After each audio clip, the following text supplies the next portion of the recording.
tugiye mu gice cya fashion, mu gice cy'uko acuruza imyenda. Agiye kubituganirizaho atubwira igihe yatangiye kwicuruza, atubwiye n'imideli itandukanye n'ibyo twajya twambara bitewe n'aho tugiye. Bika imyenda, marike zitandukanye, arrivage zigezweho, byose iyo ushaka yose biri classic, byose amakoti turabahereza, ni fresh naribi gukomeza, byose amapantaro hafi aha ngaha, amatraining ya siporo meza, imipira myiza, wakwitabye telefone byose urabona ko ari sawa.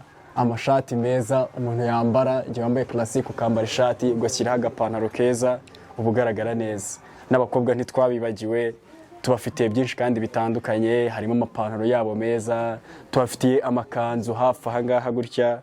Yes, ni ikigaragara cyo amakabutura meza ya original ameze neza, ni fresh. Dufite amakoti meza ko atandukanye mu buzima bwose kandi bushoboka. Aya ni fresh, namwe utagira ahantu na hamwe wasanga. Izi ni second hand kandi zimeze neza, tuba twageze kure. Harimo t-shirt zitandukanye, abakunda ibintu bigiye bitandukanye, ama big t-shirt nk'aya ngaya, byose urabona ko nyine life ni yayindi. Bitangira ubundi jewe nakoreye umuntu, nari nsoje kwiga secondary 2018. Yes. Then direct nkisoza kwiga mu kwezi kwa gatatu, hari umuntu wabaga mu rugo gutya ahari hose kude shop bamwita Joe, yakoreraga kuri kaminuza ku nzu y'abadive, urumva. Wallahi niwe boss wanjye wa mbere, wampaye amafaranga. Yes. Kuva 2018 ninjiye muri fashion. Umunsi wa mbere nayigiyemo nta rwayo ndatekerezaga, ahubwo ni kwa kundi impano ibikugendamo nyine. Igihe kigeregeye timurika turavuga ngo urashakisha wapi, nyine imuritse bro. Kuko umunsi wa mbere yansize yatambwiye ngo ibiciro bihagaze gutya na gutya, yambwiye ati peti se waje tukajyana ku kazi ukareba uko bimeze. Ndavuga okay, nanjye nari mfite cash, ahubwo ngiye kuza ngure n'imyenda. Ubwo urumva nagiye kugura imyenda. Arangije ati noneho jewe nsimbukiye mu mujyi gatonya ngiye kwabihira ndaje. Ndambwira ati ntaribi, ansigaho niciye uko nguko. Akimara kugenda imvura y'abakiriya yahisigwa. Navuga ati ntago ngo hamagara toto atawe magati ngiye kwiyeranje. Ndiyeranje nyine ndagurisha ndakira amaje ngisi ibiciro bimeze bite.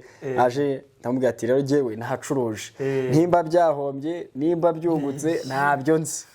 Ambwira ati wacuruje gute se? Mwereka aho nanditse nyine ahantu twagomba gushyira record neza, mwereka ibiciro ndagenda bareba.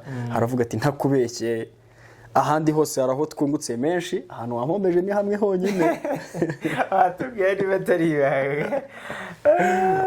ibanga. Ubundi jewe nk'ikanzu, ibintu by'ikanzu ntago nari mbizi icyo gihe. Nafashe ikanzu yaranguye 8 mpita nyigurisha 4,000. Ndavuga ati ibintu by'amakanzu n'undi amapanone y'abari mu kazi, amakanzu wapi. Nyigurisha bine yararanguwe 8. Ibaze kuva mu Bushinwa iranguye 8. Umwenda uranguye 8 mu Bushinwa, mu Rwanda uburanguye menshi. Nibaza ro kuva China uranguye umwenda w'8 ukazana mu Rwanda ugashyira ibindi byose, nahita ngugurisha bine bro. Arambwira ati aha ngaha ariko ubwo wakoze ibi hari aho nyine wagarurijemo. Ahita mwatesa ahubwo kushoje kwiga nta kuntu twabikomerezaho nk'akazi ko nduzi n'ubundi ariyo passion yawe. Bimeze bite? Exactly. Ndamubwira okay, ubwo nimboroza ari byo, ubwo nibyo. Wumve ngo jewe natangiye n'ibintu by'imishahara. Nahisenza gutyo mu kazi ndakora ukwezi gushize arampemba. Umbaza mafaranga banga ukoresha kugira ngo abakiriya bawe bakugane, cyangwa kuko hari amashop menshi atandukanye, hari bacuruza bagenzi bawe, ukoresha ibanga kugira ngo ubone abakiriya benshi. Okay, ibanga ntarindi babone ibyo bicuruzwa byawe biboroheye. Okay, ibanga ntarindi ngiye nkora free delivery aho waba uri hose. Mbo ibanga rya mbere ni ukubana neza n'abantu, kutabeshya ikintu cyitwa kubeshya buriya ndagitinya kubi.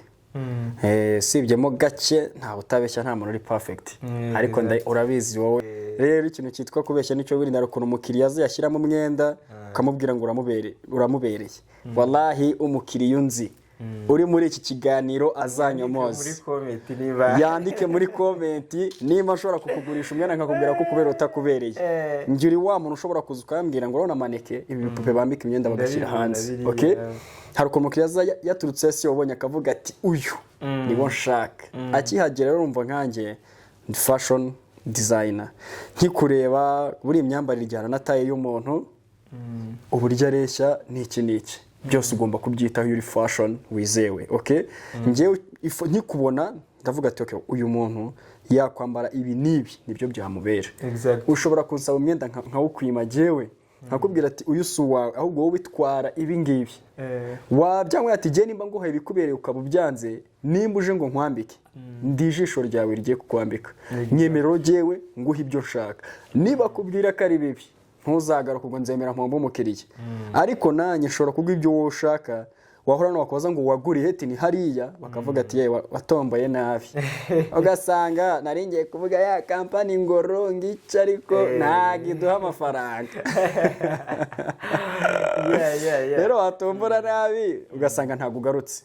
Aho kugira ngo urige mbure umukiriya, urumva za nshuti ze zari kuzaza iyo mbana namwambitse neza.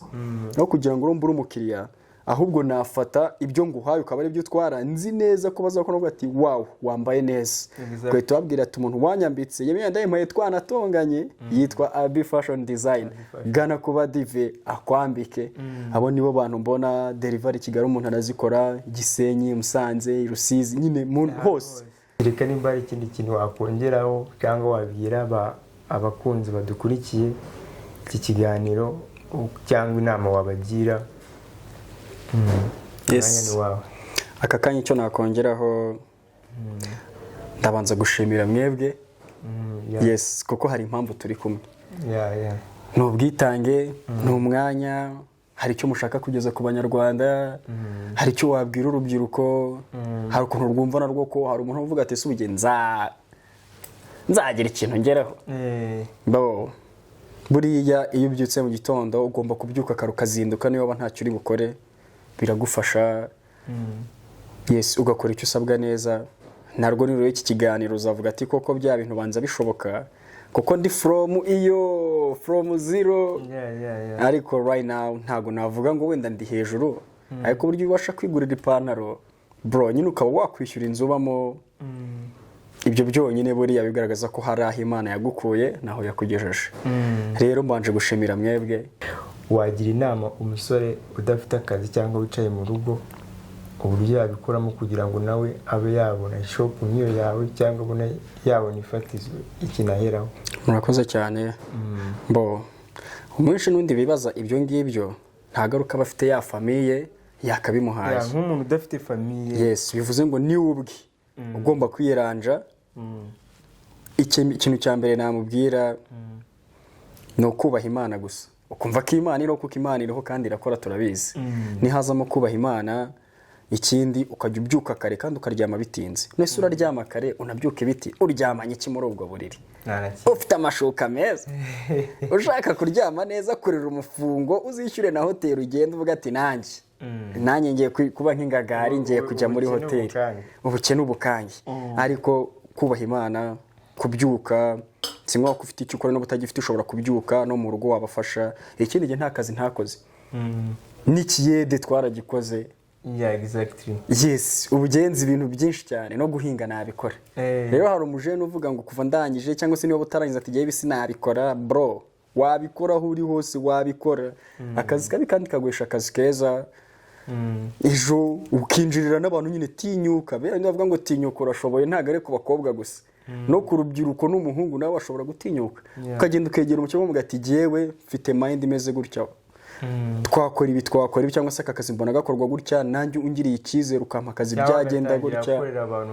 N'ubundi nonse nimba uri muri zero family with nothing, nta kintu iyo family ifite, ugomba kuba ari wowe byibuze, ugomba kuvamo umuntu wababera nawe urugero wenda bafatiraho, umuntu waba responsible kuri iyo famille kugira ngo ugire aho uyikura nawe ubwo hari aho wikuye kuko dushobora kugira barumuna bacu n'iki rero ni muzi kuri mukuru uri umujama gerageza ushaka uko bigenza kuko ejo uzaba umugabo kuko bavuga ko umugabo atabura uko abigenza kuko bavuze ngo papa ntabwo n'ubu ngubu ushobora kwemera ko papa wawe akennye ntabwo wabyemera uzareba umwana wese ukiri mutonya niyo se yaba agiye gukora ikiyede umwana ntatinya kumbwira ati papa uzangurira imodoka ubwo rero urumva ejo cyangwa ejo uzaba umugabo bivuze ngo ugomba kubitangira aka kanya ukavuga ati nzaba umugabo niba umugabo atabura uko abigenza ubwo nanjye ngiye kubyuka nshaka uko mbigenza wasaba akazi kuko twagiye dusaba akazi ahantu henshi tukakabura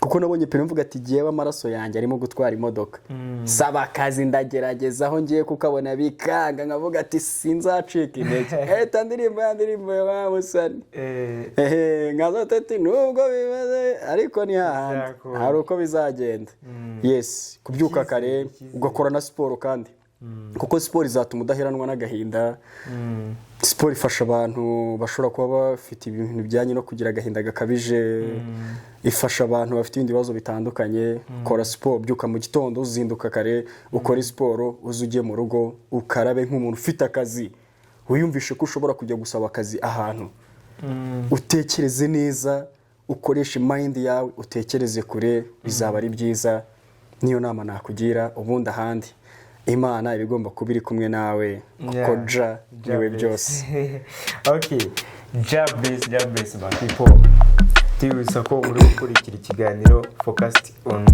lifestyle njyewe amazina yanjye mwari muri kumwe na ISHIMWE Boris Abi Trainer ISHIMWE Abdallah niyo mazina nyakuri ari kuranga muntu ariko ni Abi Trainer and fashion designer and driver okay mwakoze kudukurikira n'ubutaha muzaze mukurikira ibiganiro byacu nibutsa ko mwari muri gukurikira ikiganiro focus lifestyle murakoze ciao nakagaruka stay in touch come on yeah